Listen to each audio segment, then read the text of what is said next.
October 31st, 1997. A cold gust of wind rustled the branches of tall pine trees. The woods extended for miles as they followed the many rolling hills.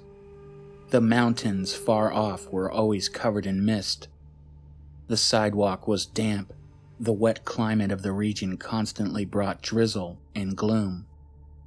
The town of Wellsprings originally was a booming mining community. It boasted many smaller mines, but the most notable was the Bear Creek Gold Mine, and 30-odd miles south, the River City Coal Mine. River City being the name of the shanty town built next to the mine, but it was demolished sometime before World War I. All other mining activity ceased in the early 1960s. Wellspring slowly turned into what one would expect of rural America. 2 children walked along the road, a 13-year-old boy and an 8-year-old girl, brother and sister. They were walking home from school. The girl pulled at her pigtails. Her costume was Dorothy from The Wizard of Oz. Her red backpack bounced with her joyful hops. She was beyond excited, for tonight she convinced her reluctant brother to let her go trick-or-treating with him. Their relationship as siblings was anything but normal. He, in many ways, was a second father to her. Their parents, the word loosely describing them, fought often. His dad was a drunken buffoon. A bad day at work translated to a terrible night at home. And their mother, devoutly religious and traditional, commonly drowned herself in manic episodes. She would clean the same room over and over, each time finding some imperfection which had undone the whole deed. These episodes would conclude with her entering a deep depression where she would sit idly staring out the windows at the trees. "James?" the girl asked. "Sarah?" he responded in playful monotone. "Have you thought about what you'll wear tonight?" she inquired. He let out a puff of air, as he still hadn't given his costume much thought. "Probably the Grim Reaper," he answered with a lack of confidence. "Again?" she said with a raised and innocently mocking tone. Yeah, just be glad I'm letting you come tonight at all," he returned in rebuttal. Sarah loved her brother. He, in many ways, was the rock she stood upon, and she exploded in a panicked voice at his comment. "Don't say that! I promised I won't embarrass you." Her voice trailed off. James realized she took the jest too personally and pulled back on his comment. "Of course, Sarah, don't worry. I was just ribbing you," he said softly. It was a few hours before sunset, and like most nights, it started to grow cold. James removed his backpack and took off his jacket and gave it to Sarah. Sarah, without hesitation, took it and threw it on herself, wearing it like a cloak. Sarah didn't have to ask, as James knew well enough his sister hated the cold. James, on the other hand, loved it. Cold, windy nights were his favorite. He would often zone out, gazing at the night sky, and lose himself in his thoughts and the stars, at least when the nights weren't foggy. A reprieve from the storm that was his home life. They passed by the Morgan estate, an empty mansion which belonged to the family that owned the Bear Creek Gold Mine, before it too was abandoned. The mansion was 3 stories tall, and on the 3rd floor had a balcony that wrapped around its entire perimeter. Huge wood double doors sat in a fancy archway at the front. The once brown, red, and black paint had mostly faded and chipped away, many of the windows broken by other local kids. James never liked walking past it. It gave him the creeps. Though, like many other young teens, he had come to the house at night with his friends before. There was a gap under the northern edge of the tall black iron fence that completely surrounded the property. James turned and looked at the house. It was a good 600 feet beyond the main gate, and every time he stared at it, he felt like it observed back. He shivered as he felt his skin crawl. He hated it. They walked along for another 15 minutes until finally they reached the side of the road that led to their house. Even though their neighbors were spread far apart, James always wondered if they could hear the shouts and screams of their parents fighting, or rather, why none of them had ever tried to intervene. It was an open secret that James's father would beat them. Their mother was often seen with big black sunglasses while shopping at the market, hiding her black eye. No one ever did anything. One of James's dreams was to earn enough money to take himself and his sister far away from Wellsprings, beyond the fists of their parents. "Did you see that?" Sarah asked with a slight hint of concern. "See what?" James asked as he turned to face the direction Sarah looked. "There was a person by the trees," she replied. James looked, but saw nothing. "Over there." Sarah pointed to a small pocket of space in the dense forest. "It's just your imagination," James said as he put a comforting hand on her shoulder. Sarah turned and continued to walk. So did James. He couldn't resist to double-check the gap, though, and twisted his head and looked again. He saw something move. James figured it was his imagination too, but the stories told many a times at late-night campfires always struck a deep chord with him. They told of strange people in the woods or monsters that lurked out of sight. Or the one about Robert Morgan's wife, Rebecca, the lady in white. That one especially drove chills through his bones. She killed herself one stormy night after she found out Robert had been sleeping with a miner's wife. She had drowned their 2 children in the bathtub of their mansion, and she carved his name in her chest with a large kitchen knife before wrapping a noose around her neck and jumping from the 3rd floor. Robert came home late from the local tavern and saw his wife dangling by the front door. He found his children, and miraculously, his older son was still alive. The story, as it goes, says she lingers in the woods, scorned, alone, and angry, seeking revenge on anything she can wrap her ghastly fingers around. However, old newspaper clippings in the town library say Rebecca Morgan died of tuberculosis. It made for a good story, though. The siblings approached their house and heard an all too familiar sound, their parents fighting. Sarah stopped in her tracks. James noticed and turned. Sarah looked down at her hands and fidgeted with them. James knew why. She didn't want to go home. Neither did he. He saw a tear fall and hit her thumb.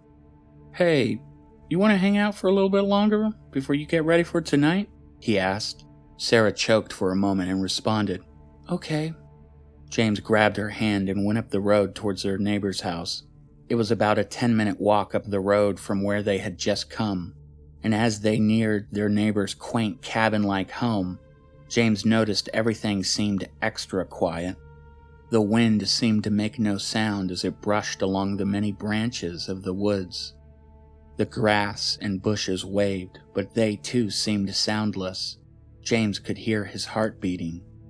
"James?" Sarah asked. "Yeah?" James looked down at her. "I love you," Sarah said as she squeezed his hand just a tiny bit harder than before. James chuckled with warmth and told her he loved her as well. The hardship of their home lives had given them an even greater bond, a bond often not experienced until later in most siblings' lives. James heard a snap of a twig and looked across the road. He saw a faint shadow glimmer and fade into the shroud of vegetation.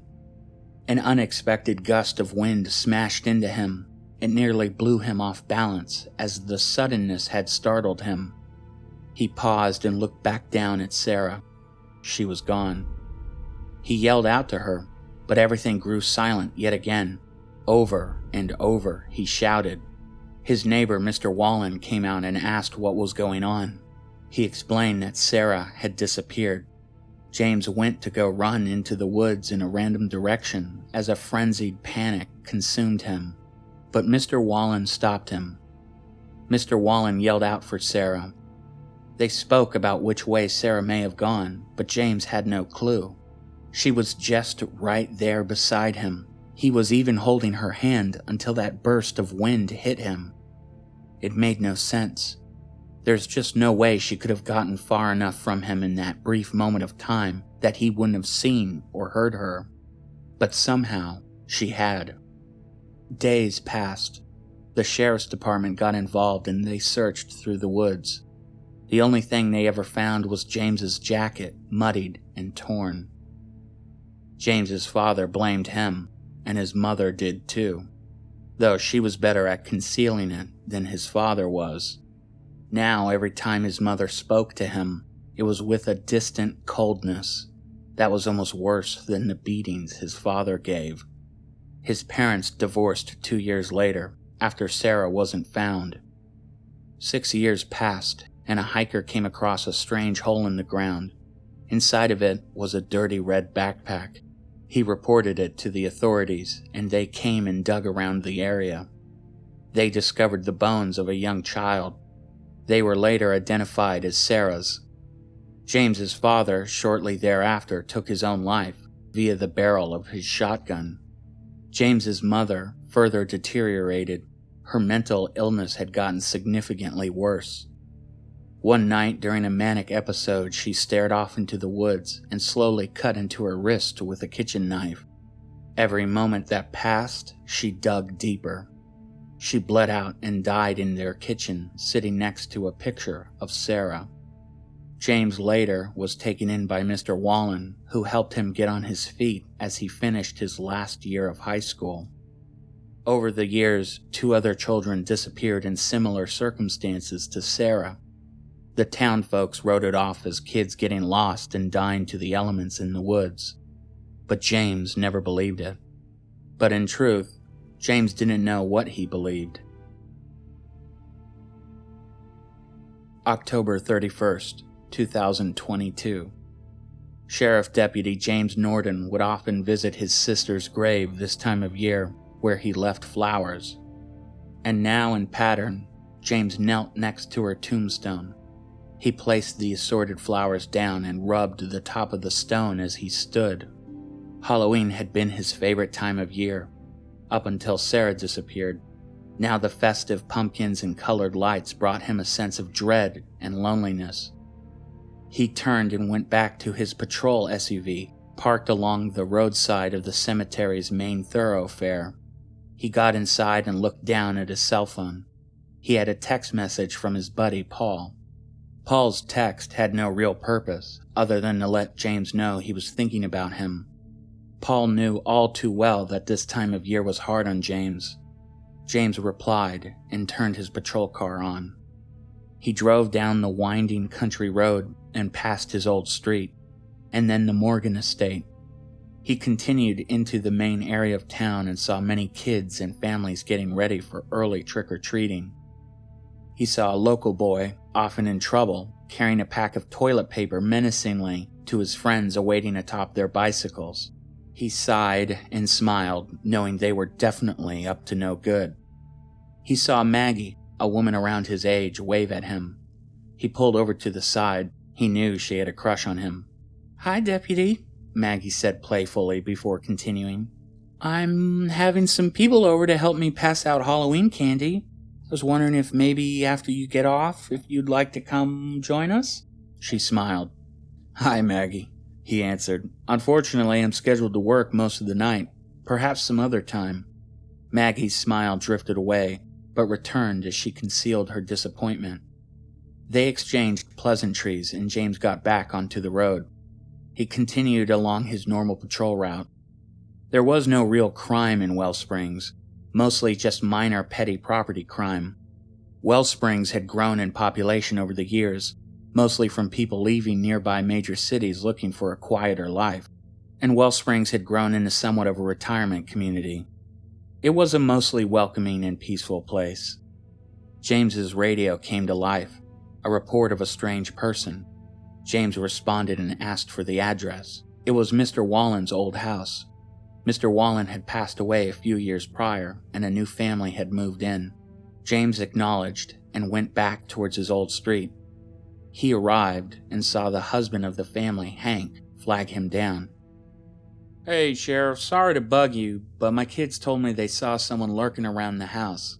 They aren't really the active imagination type, so I went out and checked around. I didn't see anything, but I heard what sounded like someone moving away from me. It's probably just some kids. If you wouldn't mind, though, can you check around for me? If nothing else, just so I can tell the missus everything's okay?" Hank asked. "Sure thing," James said as he pulled slowly to the curb and parked. He grabbed his large flashlight and blasted it into the woods. He wandered around for a few minutes, listening for any strange sounds or clues to whether or not a person had actually been creeping around. He heard a muffled voice in the distance. He figured it was just some teen sneaking around the woods trying to scare people. He slowly approached, trying to mask his sound. He arrived where the sound originated from and called out, "All right, Sheriff's Department. If you're there, come out and let me see you," he commanded. He brushed his light along the dense woods but saw nothing. The air became cold, and he felt a static-like sensation on his skin.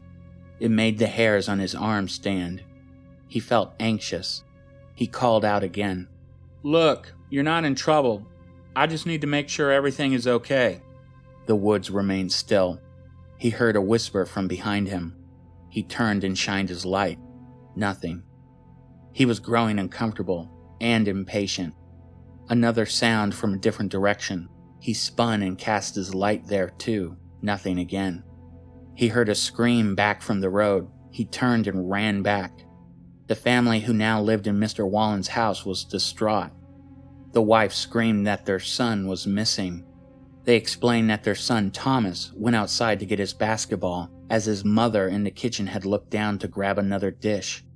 She explained that she heard a jolt of wind hit the house, and when she looked up, Thomas was gone.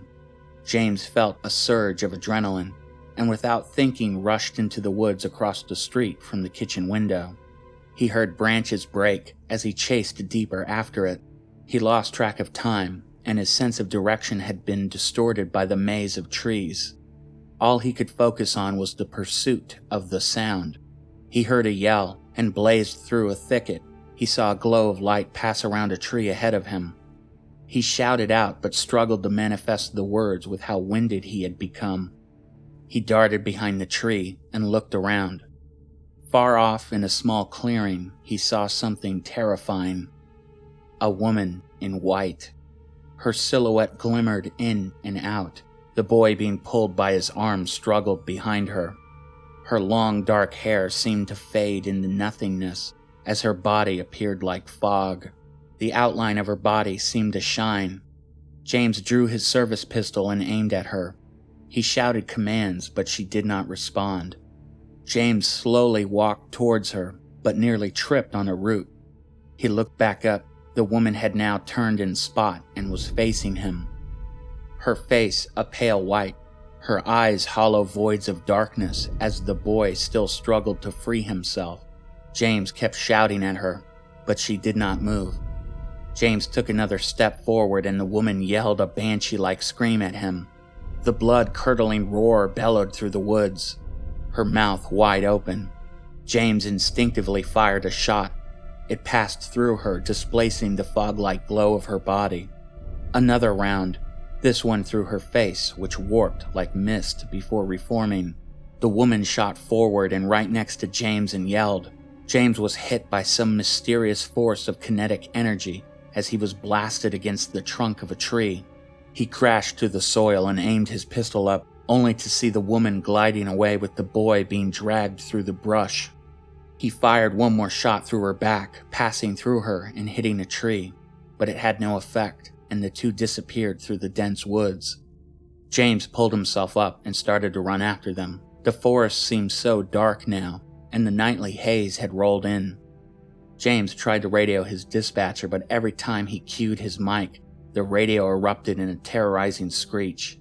Thomas's father, Hank, heard the gunfire and grabbed his personal shotgun and rushed off into the woods, his wife yelling at him to stop.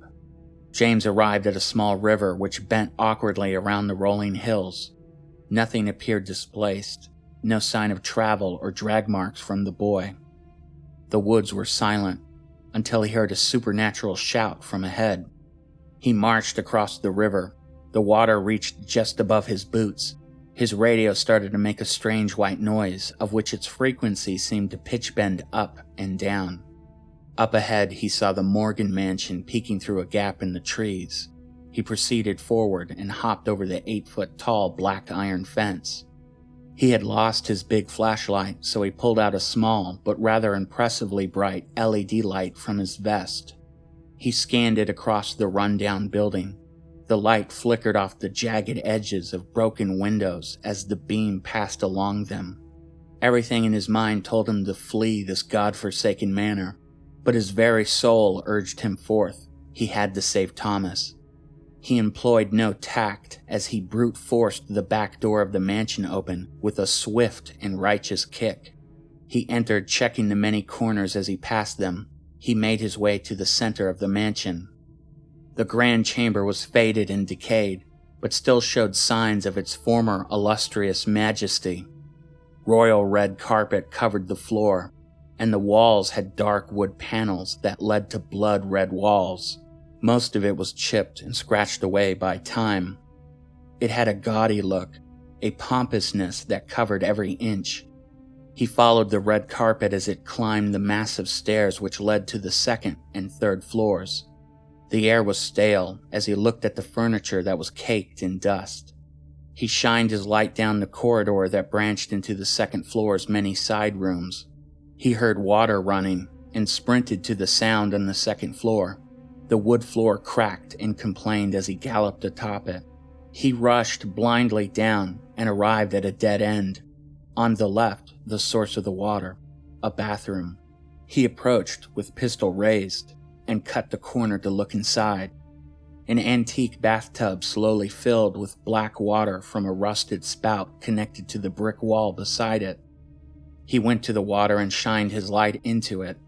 The light barely penetrated past the surface of the deep tub. Suddenly, he saw Thomas's face and leapt forward, pulling him out of the water. Thomas immediately coughed up a mouthful of the putrid water and gasped for air. James calmed him and looked around behind him at the doorway. The woman stood there watching him. Her face shifted in and out of reality. The woman's face sharpened, and she screamed as she glided across the floor, knocking James back into the tub where he smashed the back of his head. Thomas yelled in terror as he cowered away into the corner under the bathroom sink. The woman grabbed James's left arm and snapped his elbow back into the tub, dislocating it. James yelped as he fired a quick shot from his pistol through the woman, again with no effect. The woman's face now up against James's. Her black eyes and empty mouth spat slimy drops of the cold, putrid black water. Hank had arrived at the mansion and was already upstairs as he rounded into the bathroom, stunned as he watched the unholy sight unfold. He saw Thomas and grabbed him and pulled him to the hallway. Hank saw the woman turn and he fired a mass of buckshot harmlessly through her. James shouted at him to run. Hank, without hesitation, grabbed Thomas, yanking him off the ground, and rushed away with him in his arms. The woman yelled a whistling screech. She went after Hank but froze and turned back to James. "Oh, fuck," he said in a sardonic tone. The woman glitched and jittered, almost as if her rage had destabilized her ability to manifest herself. She drifted at James, passing partially through the right side of the door frame. James still had his pistol, but it had become painfully apparent and how pointless its deployment had been. He succumbed to his fate as he watched her stare at him. James had a morbid sense of humor and spoke to the woman.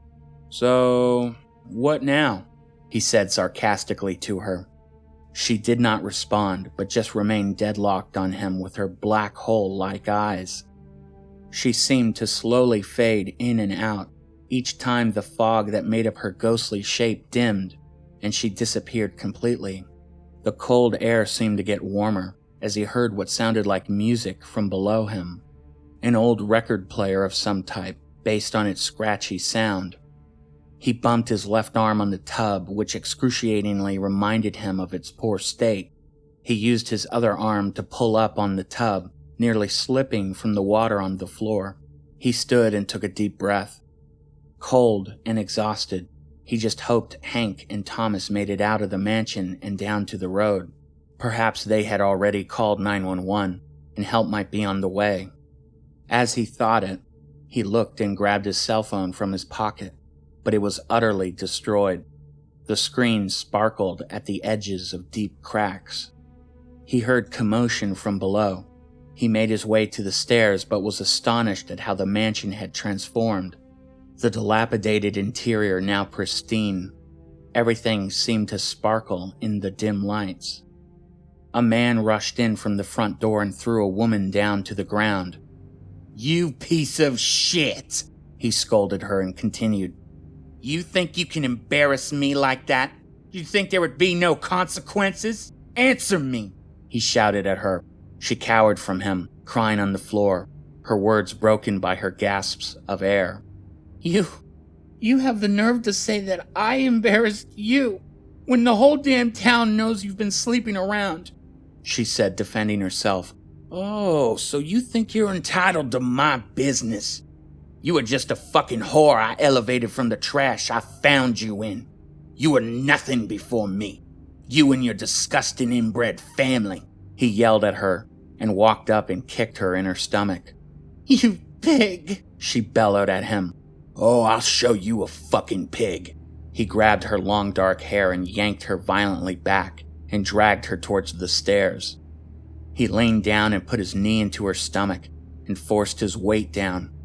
He grabbed her neck and squeezed as he violently pummeled her head up and down, hitting it into the stairs. She scratched at his cheeks as she struggled to breathe. Over and over and over, he pounded and squeezed. Her hands fell from his face and down to her sides, and though it was obvious she was already dead, he kept smashing and choking her. He stopped, but as his unremorseful rage grew again, he punched her square in her face. Her nose ran with blood. He stood and patted away the blood on his hand with his handkerchief. "Mama?" the man's 9-year-old son called from the 3rd floor above them. The man looked at the boy with contempt. He saw his mother's weakness, and it disgusted him. He climbed up the stairs and grabbed the boy. The boy thrashed against him, but was no match for his father's vicious fervor. He threw the boy off the 3rd floor. He landed head first. His neck snapped under the weight of the impact. The man just stood there and watched his son's final breath. It was then that James recognized the man. Robert Morgan. He had seen him in plenty of pictures, but the man had long died before he was ever born. James's mind raced. He noticed the man had a strange occult-looking symbol woven into his vest. Robert turned and went back downstairs to the bathroom James had just been in. Robert mumbled a strange word over and over. It sounded like Latin, but James could not be sure. He saw Robert round the corner and heard a splash and the yell of an older boy. James almost leapt into action but caught himself. This wasn't real, or at least, not anymore. A sudden breeze blew past as a dark figure emerged between James and the corridor that led to the bathroom. The figure was watching Robert, who undoubtedly was finishing the task of murdering his family. The past vision of the horrific scene bled away to the cold, dusty, and decayed mansion. He heard a noise and looked over his shoulder. A small table. It had a small drawer, which he opened and found a tiny book. The book had no words, but it contained weird sketches of symbols. Symbols not unlike the one he saw woven on Robert Morgan's vest. He went downstairs and shoved open the front double doors, which gave way with a puff of dust. Ahead of him, he saw something move. He watched as the small blob took shape. It was a young girl. It was Sarah. She looked just like the woman. She glitched and jittered as she slowly drifted along the overgrown garden that led around the main driveway of the mansion. Her visage seemed to solidify as she came to a dead stop. "No," James said in a defeated tone. She twisted and faced James, her mouth and eyes a void.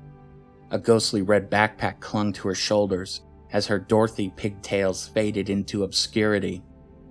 James's radio started to make the strange white noise again as its volume increased significantly. Another person appeared, but their body was like dark smoke. It gently waved with the breeze. It was the figure that had watched Robert. The creature's eyes revealed in a brief glint of red. Sarah and the figure faded away. James fell to his knees. Down the road, flashing red and blue lights illuminated and bloomed in the fog. Sheriff deputies broke open the driveway gate and rushed towards James.